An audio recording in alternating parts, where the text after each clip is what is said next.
Star vs. the Forces of Evil is the property of Disney, Darren Nefsey, and all respective owners. Any and all images have been used for the sole purpose of critique or parody and as such are protected under fair use. Please support the official release. Hey, how are you? I'm Slice of Otaku, and it's time for the review. Kicking off the second half of Season 2 with the episode Raid the Cave, Star and Marco head off to save Glossaryck. In its entirety, this was a pretty good setup episode as there are many small details to pick up on. For instance, the episode begins with Marco on the phone with Jackie, which is kinda wild when you think of where their relationship once was. Before, he couldn't even talk to her, but now, it's not some huge accomplishment, it's actually overshadowed by Star's issues. I think this is bound to recur and persist in the future, escalating until it blows up from someone's end. But carrying on, Star is carrying on too much weight. She's overprepared for this expected battle with Ludo. When Marco offers to help, she refuses him and states that she is a strong, independent warrior princess, essentially saying she doesn't need a man. Guys, Star is struggling both internally and externally, but is managing to bottle up the internal by focusing all her efforts on the external. Once again, this is bound to blow up. And Marco of course serves as the voice of reason, urging her to involve her parents, but Star, of course, refuses, not wanting to get in trouble. Which is really just her underestimating the potential gravity of the situation. Losing Glossaryck is literally a royal screw-up. Then we cut to Buttfrog reading his tadpoles a bedtime story, which was pretty sad to me. I mean, the mere concept of dismantling the Mumin monopoly on corn being reserved for fiction is sad. These tadpoles, as we've seen in the past, are just innocent babies. They're being told that their dreams can come true and that change is possible, when in reality, their existence itself is merit for oppression in their world. It's such a minor detail, but is capable of enveloping itself into a social commentary, which is either brilliant writing on their end or just me looking into things way too deep. I don't know. But besides that, Buttfrog is just a big bag of uselessness. I mean, I was counting on those letters he was sending to Star, but unfortunately, he has worse handwriting than a doctor. But I suppose doctors have to actually go to school. I mean, he does provide them a map of the interior layout of Ludo's cave, which is pretty useful, so he doesn't lose too many points. But he also removes Star's bag, and this can also double as symbolism.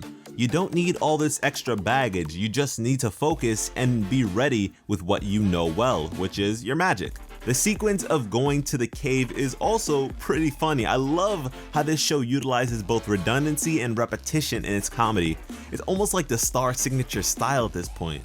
It's pretty cool how they run into the place with a Warnicorn, but then it just suddenly disappears. I don't know where they got it from, did she summon it, whatever.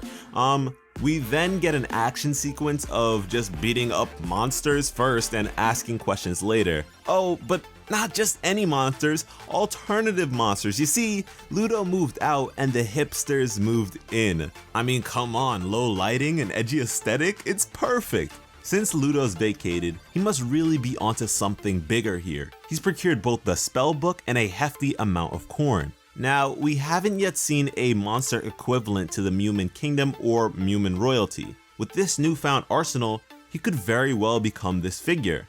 And I'm excited to see this. Ludo is my favorite character. If you weren't at least rooting for him at the beginning of Season 2 when he was in the wild, you need to reevaluate your choices. But back to Star, it seems like she's beginning to rely on her dark magic. When she mentioned the spying spell out loud in front of Marco, she lies to him, and that's not the best move for a best friend to take.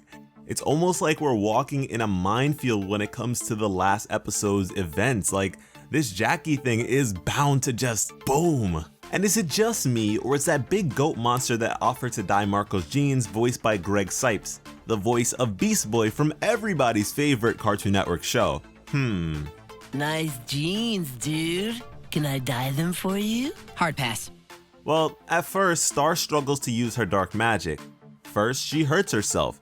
Then, she summons some eyeball spider abominations. And then the spell begins to work and she becomes distracted by the private actions of others. And she then spends a brief amount of time judging them. And that's not a good trait. That is very, very bad. And when she does see Glossaryck, it's kinda heavy. He's condescending in how he responds to her, which leads her to reach out to him. Apparently, that's not how the spying spell works, but Star's a rule breaker, that's how she works. So, she gets so close to reaching Glossaryck, but he shows no interest in going to her. The book belongs to Ludo, and so does he. When Star questions whether or not he considers them friends, he doesn't necessarily say no, only that it's a rather simple concept. And it seems like what Glossaryck is doing for Star is complex, and in the end, it'll be just what she needed. He even affirms this with the remark of, maybe this is what you need. A conscious change in Star's behavior and development. We see a glimpse of this at the end of the episode where she is creating her own spellbook from scratch. That's some quality character development right there. But anyways, rewinding a bit, after failing to rescue Glossaryck, Star is approached by two monster fanboys, once again establishing the concept that not all monsters are the same, or even not all monsters are evil. Maybe this is something Eclipsa saw in monsters. Star could one day serve as the bridge between monsters and humans, and it's after speaking to them that she decides that it's time to inform her parents, and that's exactly what she does. And surprisingly, they don't go crazy. Maybe they go crazy after, seeing her because they don't want her to get too riled up and anxious, but I am very curious as to what precautionary measures they will take at this point, because this is a grave situation. There's no reason you should underestimate Ludo once he has both a wand and a spellbook. Wait, do they know that he has a wand? I mean, we don't exactly know how much she told her parents, but if she told them that he stole the book, then I think that she would have to tell them that he also has a wand and that's how he fought her. It's also very interesting that we don't get to see Ludo at all in this episode, and also the Glossaryck is eating pudding. It seems like Ludo is appeasing Glossaryck in order to, get his training or something like that. But yeah guys, this episode served as a great setup for the rest of the season, and luckily we won't have to wait very long. Every 24 hours we get more content, and that's great. I really hope you enjoyed our little in-depth review because I'm ready to make more for you. Let me know what you think about this episode in the comments, and be sure to share this video with anyone you want to motivate. Thanks for watching and have an awesome day. I love you.